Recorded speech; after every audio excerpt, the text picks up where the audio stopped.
Korang masih lagi macam ni? Simpan resit-resit bisnes, resit-resit cukai dalam kotak? Kita dalam tim Biskut. Simpan dalam Tupperware lagi. Tahu tak, resit-resit kita ni tak lama lagi kena minta validation dulu tau dari LHDN, baru boleh tolak cukai. E-invoice, pernah dengar tak? Dokumen ni basic tau.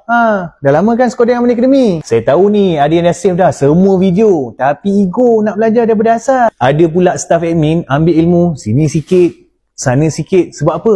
Bos tak supportive. Ada juga yang dah beli buku tapi malu. Malu apa? Malu nak tanya. Aduh, rugi.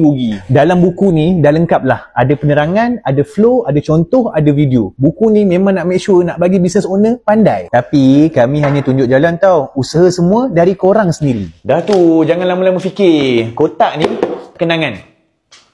Buku ni masa depan. Jangan tunggu sampai kena audit. Kalau kita nak buat tu benda baik, jangan tangguh.